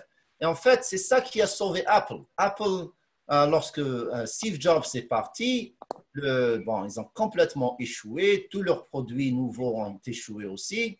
Et en fait, leur prix d'action est descendu à $4. J'avais acheté l'action d'Apple quand c'est descendu à $4. Aujourd'hui, c'est à 280, je pense, ou fois 10, bien sûr, parce qu'ils ont une division par 10. Et en fait, ils sont même arrivés à essayer de négocier une vente d'Apple à Sun Microsystems, qui en fait n'existe plus, qui a été absorbé par Oracle. Et c'était les clients d'Apple qui ont lobbyé pour arrêter, pour stopper la vente de Apple à Samsung, à Sun Microsystems. Parce qu'ils avaient cet attachement incroyable. Et c'est eux, en fait, qui ont réclamé le retour de Steve Jobs pour sauver la société Apple. Donc, c'est cette loyauté-là qu'un entrepreneur doit cultiver chez les clients. C'est d'assurer une loyauté du client qui est totale. Et cette loyauté vient avec une chose, c'est l'empathie du client. Et c'est là où le concept de design thinking comes in. Donc, dans le design thinking, on parle de empathy. Empathy, c'est différent de la sympathie. La sympathie, c'est lorsque c'est de la charité en quelque sorte. Et les gens n'aiment pas la charité. Les gens n'aiment pas. Ils veulent par contre l'empathie. L'empathie, moi je la traduis en arabe comme le hanan. C'est thanni. Mais les gens aiment bien parce que le hanan, c'est du même niveau. Ce n'est pas de quelqu'un d'en haut vers quelqu'un d'en bas. C'est très différent de la charité. Et ce hanan, cette empathie, c'est ça qui gagne l'attachement et la loyauté du client. Et c'est ça qu'il faut cultiver dans n'importe quel produit, que ce soit des produits ou des softwares ou des services, etc. Il faut toujours mettre la priorité numéro un, c'est comment gagner et cultiver la loyauté du client. Et c'est ça, en fait, qui a fait que Apple est devenu Apple ou que Tesla, etc. Parce qu'il y a cette empathie que la société dirige et montre sincèrement envers ses clients. Merci. Vous avez parlé de Apple et d'innovation. On remarque que le siège de Apple ressemble beaucoup à Bagdad du 9e siècle, du 8e, 9e siècle. Est-ce un clin d'œil à la ville du savoir et au savoir qui a prôné un petit peu le monde à cette époque-là et d'où vient, bien sûr, le savoir grâce auquel nous nous sommes développés aujourd'hui. Bon, ça, tu m'apprends quelque chose, Nestlé, je ne le savais pas. Tout ce que je sais, c'est que c'était Steve Jobs lui-même qui a fait le design des quartiers généraux de Apple et que la soutenabilité, le côté green était très présent aussi, je pense. Mais je ne savais pas que ça ressemblait à Bagdad et en fait, je suis maintenant très curieux d'en savoir plus. Eh bien, on en parlera, Inch'Allah. Inch'Allah. Peut-être c'est la connexion syrienne que Steve Jobs a parce que son père, c'est un Syrien. C'est un Syrien, oui. Oui, mais c'est intriguant, mais je ne le savais pas. Oui, c'est des villes circulaires, en fait, tout comme Bagdad. Et Apple, il a un siège complètement rond. Oui. Quand je l'ai vu, ça m'a fait penser à l'ancienne ville de Bagdad. Et je me suis dit que c'était peut-être un clin d'œil au savoir. Hein, donc, c'est à rechercher, c'est intriguant, oui. Merci. Je ne sais pas si c'est une coïncidence ou si c'est vraiment voulu, mais dans le design de Apple, rien n'est une coïncidence. C'était très bien réfléchi d'habitude. C'est ça, c'est ce que je me suis dit. Ouais. Alors, une autre question. Les études classiques ont en commun de proposer le schéma classique MVP et BMC. Vous avez parlé lors de votre intervention du Universal Innovation Model. Est-ce un nouveau modèle de création de l'innovation pour les startups? Oui. C'est un nouveau modèle que j'ai développé moi-même et c'est parce que je suis un critique du Business Model Canvas parce que quand on fait le Business Model Canvas, c'est un Business Model Canvas, mais il ne différencie pas entre le besoin du marché, la solution et le Business Model lui-même que je définis comme le véhicule de livraison de la solution au client. Autre chose que le Business Model Canvas n'a pas, c'est l'évidence de l'innovation, de la nouveauté et du vecteur compétitif, Sustainable Competitive Advantage. Donc, par exemple, si je te montre le Business Model Canvas d'une société de taxi avec le Business Model Canvas de Uber, ils vont être en masse complètement semblables et tu ne sauras pas qui est l'innovateur et qui n'est pas celui qui a déjà tout le temps été établi. Et l'autre chose avec le Business Model Canvas, c'est qu'il n'y a pas de hiérarchie de gestion dans le Business Model Canvas. Tu as les 9 blocs et il ne te dit pas comment adresser l'un après l'autre et quelles sont les dépendances de l'un sur l'autre. Bien sûr, il y a beaucoup de dépendances. Quand on a par exemple des partenaires, dans le box des partenaires, on ne sait pas si c'est des partenaires dans les channels, dans les canaux commerciaux, ou des partenaires dans le marketing, ou des partenaires dans les fournisseurs, ou dans les partenaires du R&D.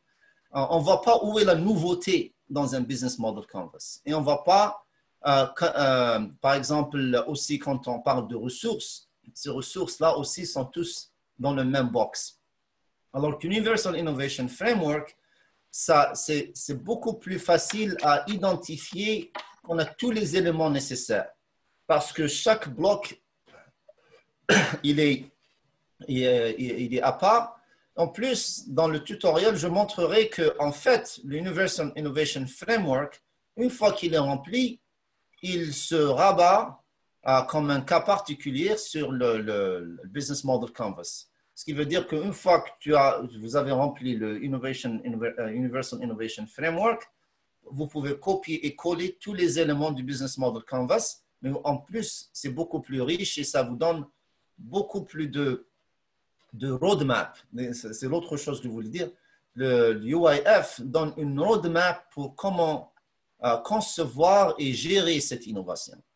Donc, ça montre les dépendances entre les trois éléments. Ça montre en relief l'importance de la nouveauté et de Sustainable Competitive Advantage in the Value Proposition, chose qui n'est pas en fait mis en relief dans le Business Model Canvas. Et c'est pour ça que je trouve qu'il est beaucoup plus pratique et c'est une roadmap qui est beaucoup plus efficace dans le design et la gestion de cette innovation.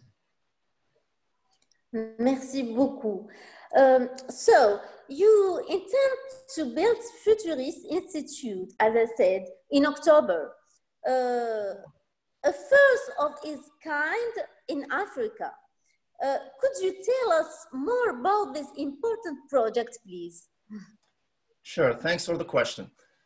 Yes, Futurist Institute is an initiative that I started with 3 of my colleagues and partners. All of them, 2 of them distinguished professors in Algeria, and 1 of them is a business leader as well. And the idea there is to hopefully become the Stanford of Africa. That's how big our ambition is.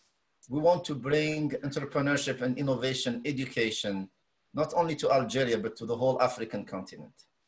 And again, this is kind of it's a perfect segue to what I just said earlier about Stanford and how Stanford actually changed the world and brought innovation to a whole new level through education as well.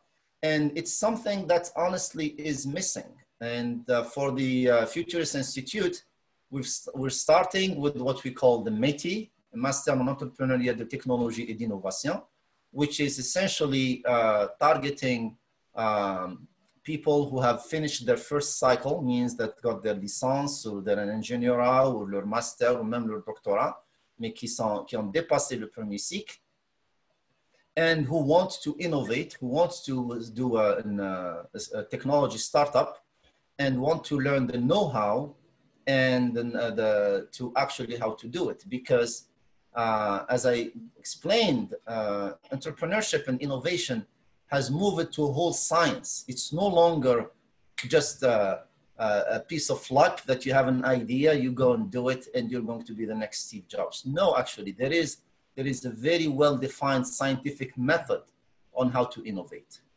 And that's, of course, represented by the lean startup model. This is what we do here at McMaster.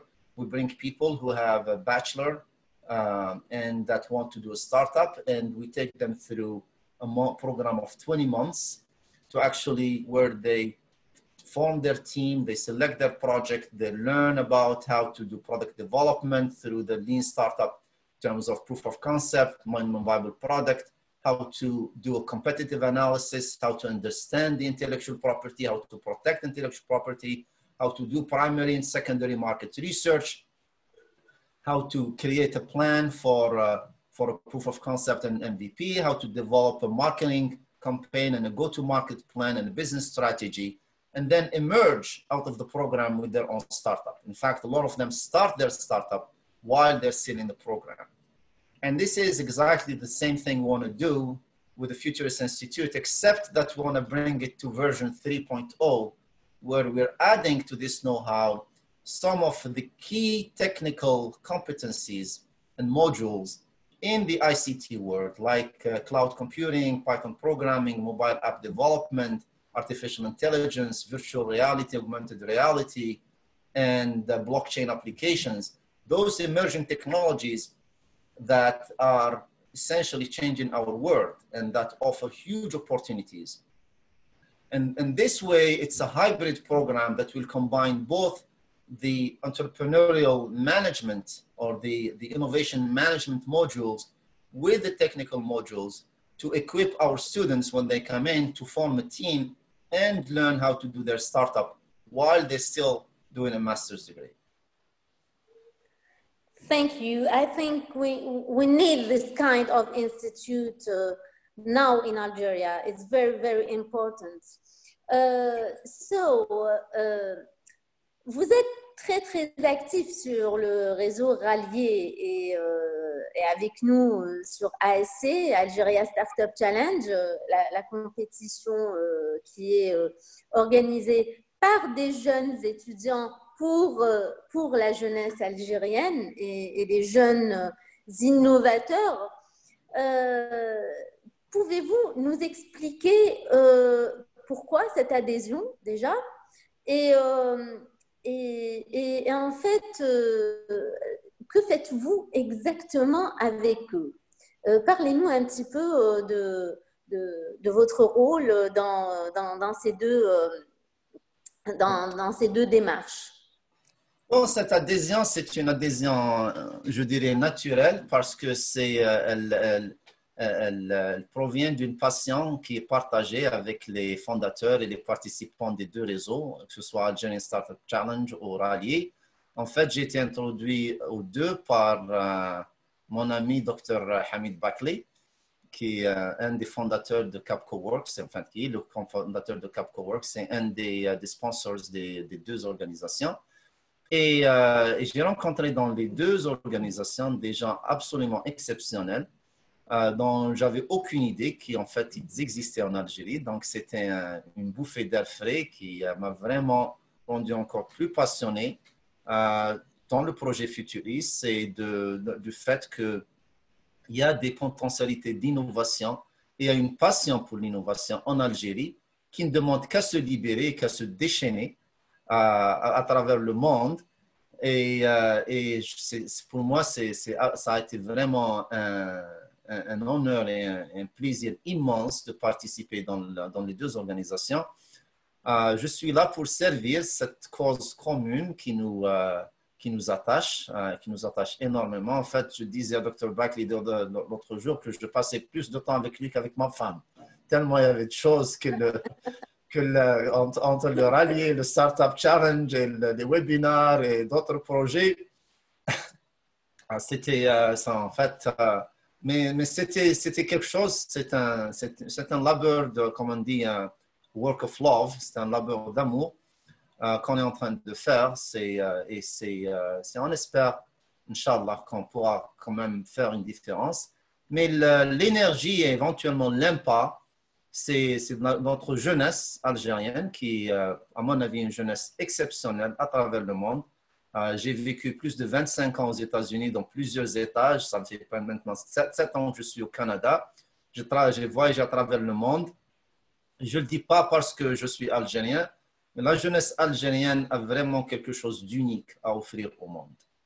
L'énergie, l'enthousiasme, l'intelligence, la perspicacité, la créativité et l'esprit rébellieux de la jeunesse algérienne qui est absolument essentiel pour l'innovation.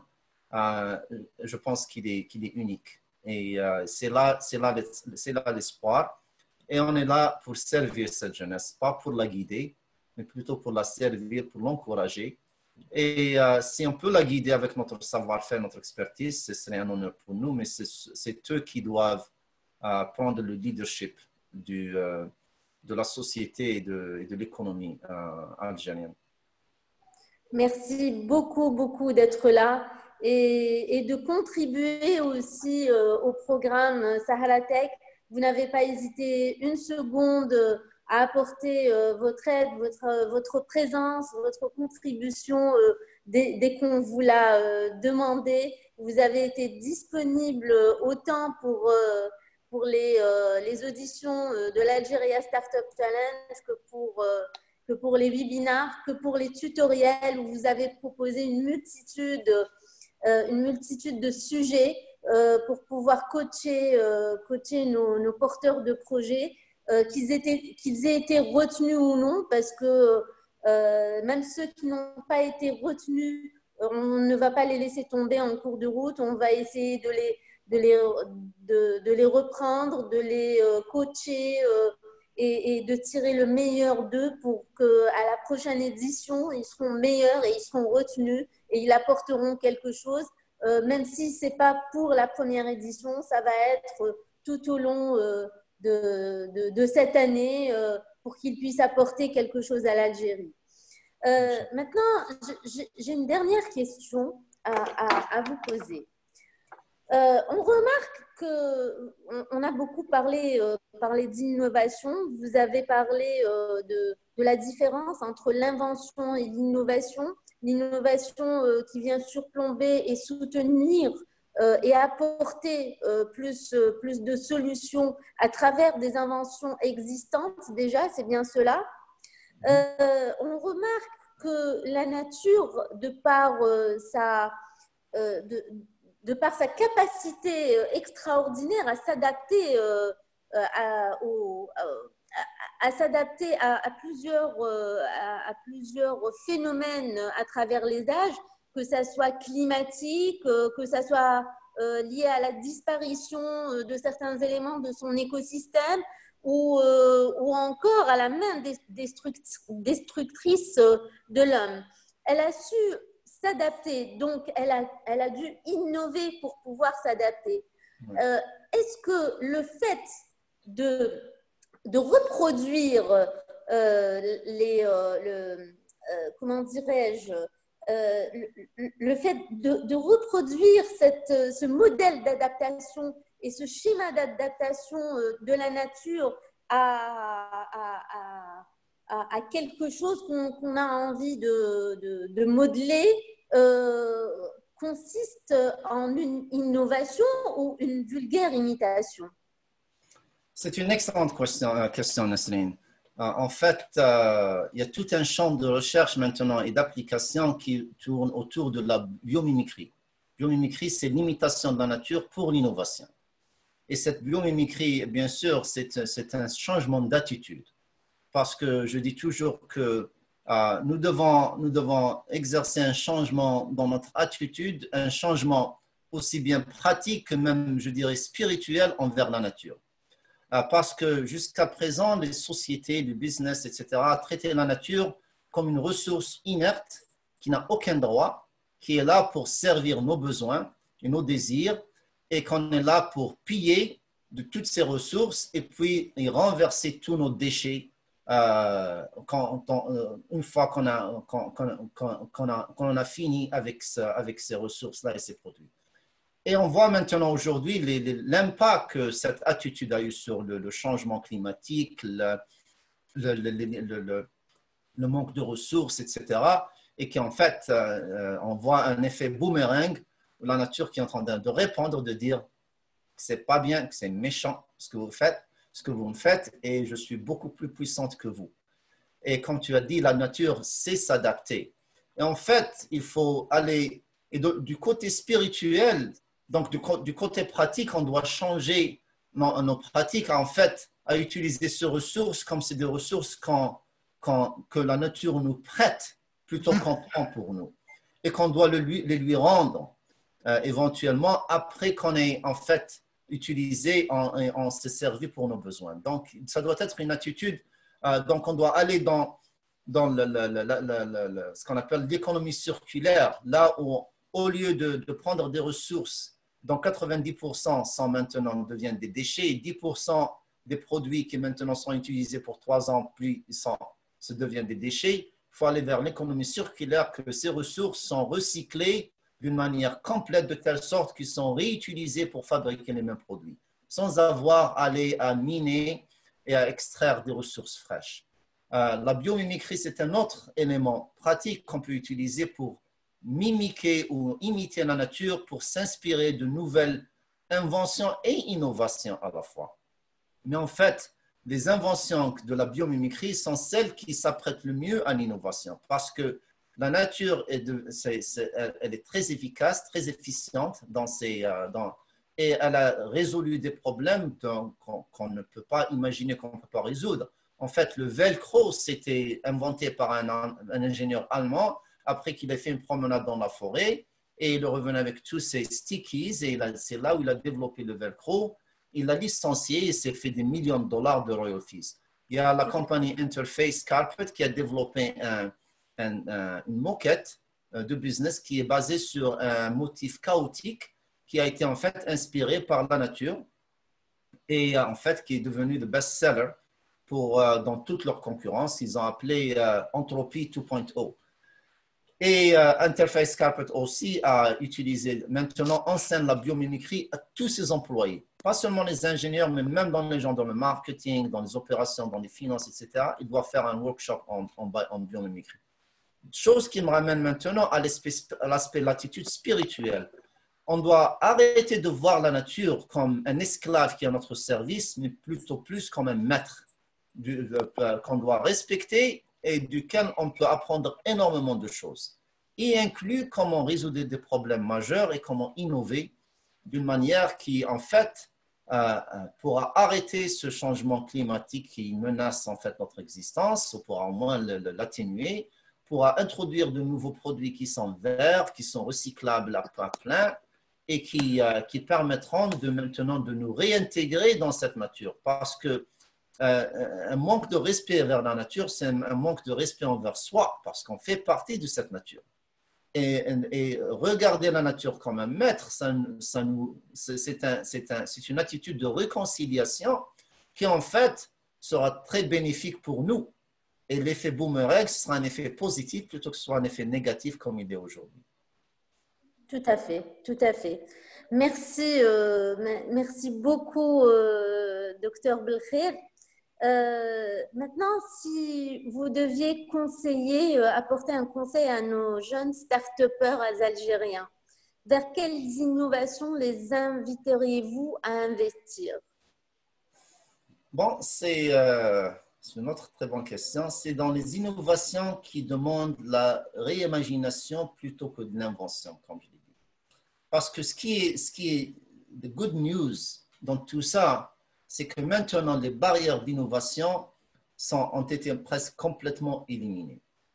Durant l'âge industriel, l'innovation demandait des produits qui étaient très, très difficiles à acquérir, très chers, qui demandaient du transfert technologique qui était très souvent prohibé par les grandes puissances envers les pays du tiers-monde.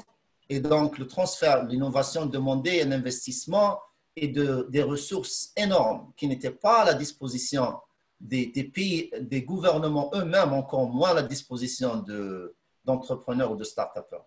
Maintenant que les règles de l'innovation ont changé et que maintenant l'innovation se résume dans la réimagination de la manière avec laquelle on vit, ça ne demande presque pas de ressources, ça demande du savoir-faire et c'est ça la ressource qui manque le plus.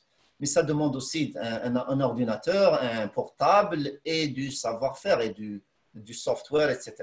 Mais aussi, il ne faut pas trop s'enamorer de la technologie elle-même. Il faut regarder la technologie comme un outil, mais pas comme l'élément majeur. L'élément majeur, c'est comment identifier des problèmes sociaux. Et on sait que les problèmes sociaux, ça ne manque pas en Algérie. Et comment développer des solutions qui règlent ces problèmes sociaux, mais aussi avec un business model.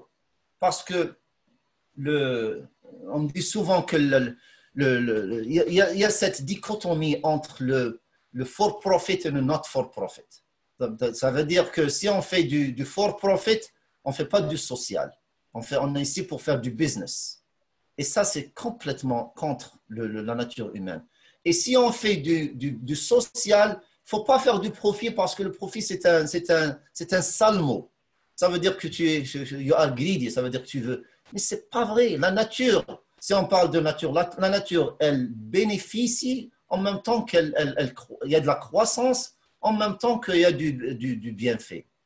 Et donc, on doit combiner les deux. En fait, cette dichotomie, cette séparation entre le for-profit et not for-profit n'a rien de naturel et n'a rien, en fait, la source de ça, l'origine, c'est les pionniers américains qui étaient des jésuites et qui étaient des religieux et qui étaient aussi des businessmen très intelligents et qui voulaient se donner, en fait, se réconforter pour tous les millions qui se faisaient en faisant du social. Mais en fait, maintenant, il y a une forme de gouvernance qui s'appelle le B Corporation ou Benefit Corporation qui a un mandat social, donc stakeholder benefit, aussi bien qu'elle est, c'est une compagnie for profit qui fait des bénéfices et qui ne se limite pas dans ses bénéfices.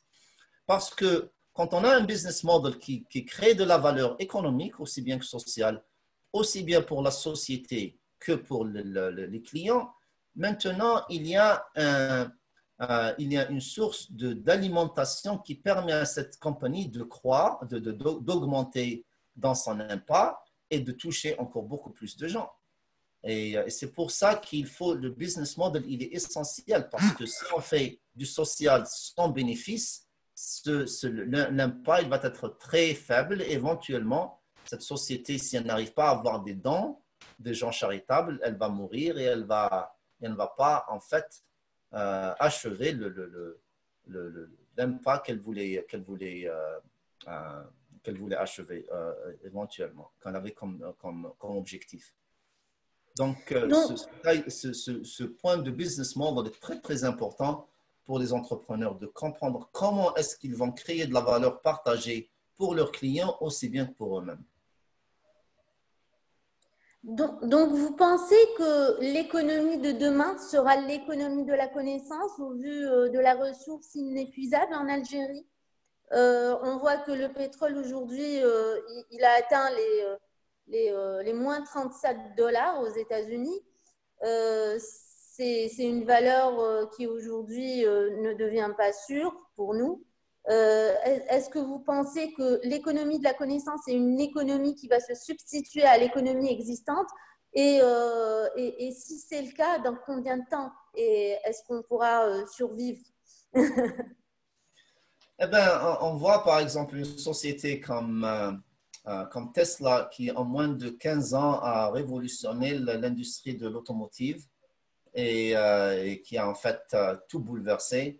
On voit une société canadienne ici qui s'appelle Shopify, qui a en fait moins de 5 ans, qui a une valeur de marché maintenant d'à peu près 90 milliards de dollars.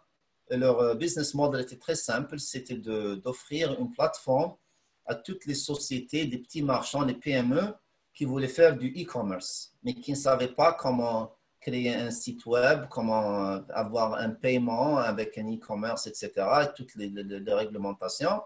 Et ils ont offert une solution tourne-clé, qui est clé en main, comme on dit, qui leur permet, aujourd'hui, ils ont 1 million de marchands, et c'est la deuxième plus grande société au Canada aujourd'hui, après 5 ans.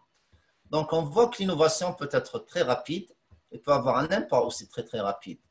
Et dans un pays comme l'Algérie, où les problèmes abondent et les solutions sont très peu, et il y a toujours une dépendance sur la rente pétrolière, les choses peuvent avancer, à mon avis, encore beaucoup plus rapidement. Mais bien sûr, il y a des réglementations, il y a des lois qui doivent maintenant créer cet environnement pour que les entrepreneurs maintenant puissent s'atteler à ces innovations. Parce que s'il n'y a pas d'un côté la facilité de créer une start-up, s'il faut un capital énorme ou s'il faut s'être associé, etc., tout ça, c'est des entraves qui n'ajoutent aucune valeur, qui ne sont pas nécessaires, mais en fait qui créent des problèmes et qui ne créent aucune solution, aucune valeur pour ça, et donc dont il faut se débarrasser.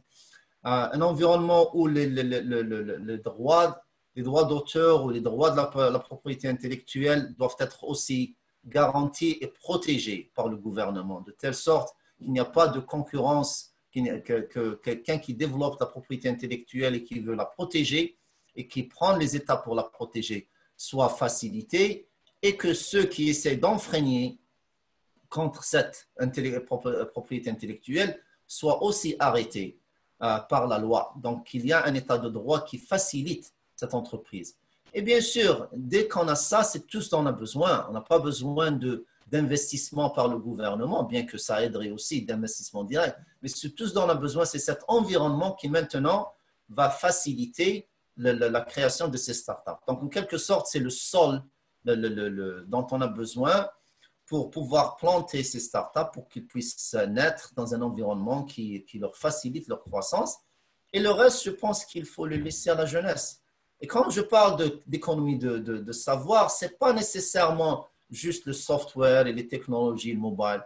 C'est toutes ces technologies qui s'appliquent maintenant à des besoins dans l'agriculture, dans l'industrie, dans le transport, dans les infrastructures. Tout ça peut gagner en efficiency et en valeur en utilisant ces technologies ICT dans l'économie du savoir. Donc, quand on voit par exemple un Tesla, bon, beaucoup de gens disent que ce n'est pas dans l'économie du savoir, mais en fait, ce que Tesla a fait, ils ont créé un software qui leur permet de faire des mises à jour sur leur voiture à travers l'Internet. Alors que toutes les autres sociétés d'automobiles, ils doivent ramener la voiture s'il y a un problème de sécurité ou s'il y a un problème de hardware. En fait, ils ont fait quelque chose de remarquable. Ils ont amélioré la distance de frein pour la voiture de s'arrêter le modèle 3 par une mise à jour, par un software upgrade. Chose qui a complètement bouleversé les ingénieurs dans les autres voitures parce qu'ils ont conçu, ils ont fait le design de leur voiture en donnant un élément très, très important au côté software. Donc, c'est le software qui est le maître et c'est le hardware qui est le slave. Et c'est pour ça qu'ils arrivent à faire des modifications dans le hardware à travers des mises à jour de software. Donc, votre voiture s'améliore avec la fonctionnalité, la performance de la voiture s'améliore avec des software upgrades avec le temps. Alors que donc, je crois que c'est le rêve de tout conducteur, quoi. Absolument, absolument. Ils ont fait pour les voitures ce que Steve Jobs ou Apple ont fait pour le iPhone. Tout à fait, tout à fait.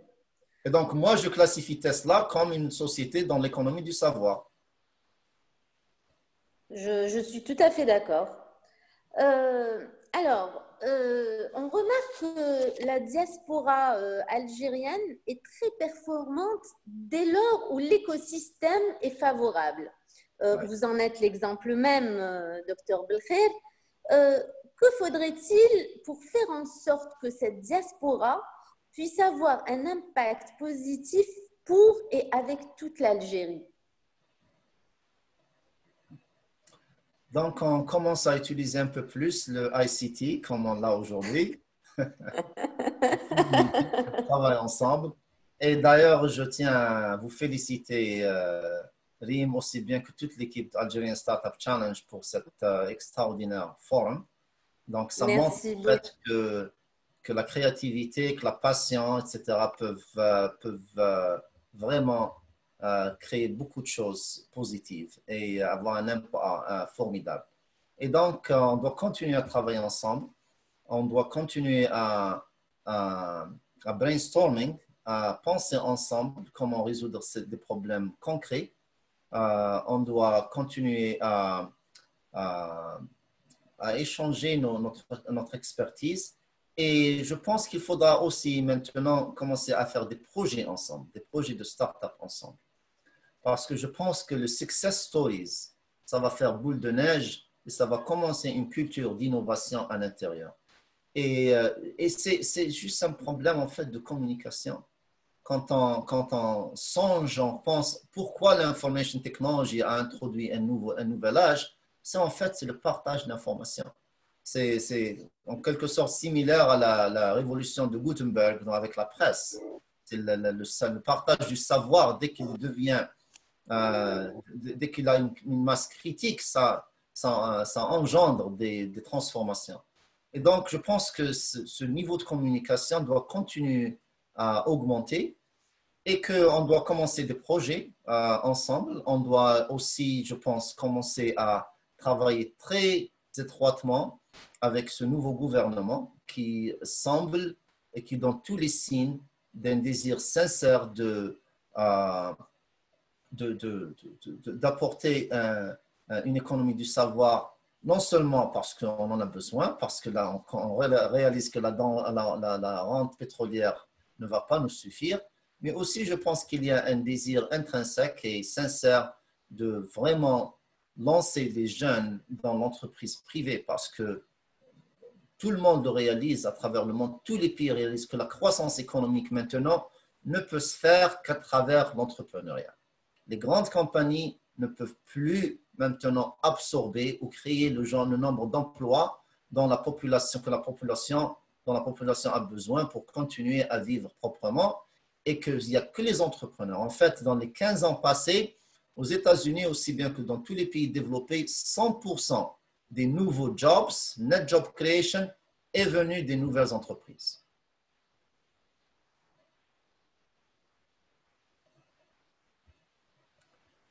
Je pense que tu es muté, Irine.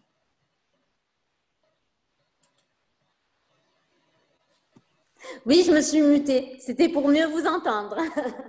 D'accord.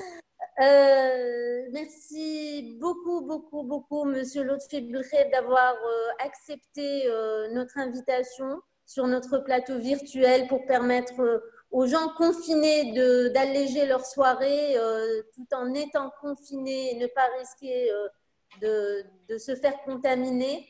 Merci pour votre brillante intervention. Je pense que nous dormirons vraiment beaucoup plus instruits aujourd'hui. Je pense que vous allez assurer après-demain un tutoriel, une formation à l'attention de nos jeunes. Donc, à toute la communauté, ne ratez surtout pas le tuto du docteur Belkhir. Vous en serez ravis et vous n'en sortirez que plus instruits. Je pense que vous n'avez pas encore cassé votre jeûne. C'est pas encore l'heure du sport. Non, on en a pour 45 minutes. 45 minutes. Ben, si on conflit le Inch'Allah. Inch'Allah. Merci. صحفتك. الله يسلمك يعيشك. Demain, nous aurons l'honneur de recevoir Monsieur Ayoub. Monsieur, je l'ai ici,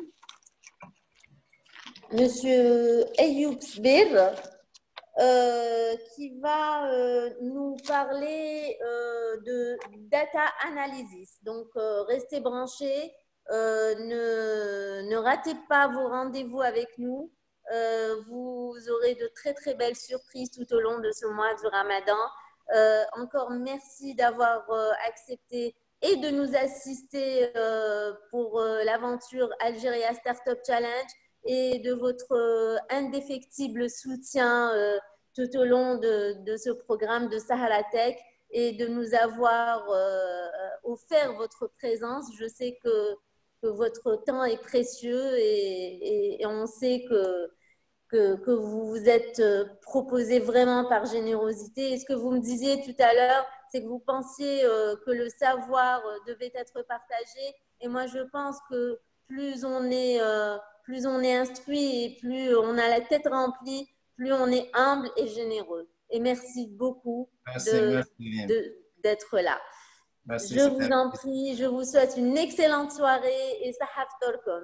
Merci. دكتور بالخير. Merci, ok, Ramadan Mubarak. الله يسلمك يعيشك. Au revoir, bonne soirée.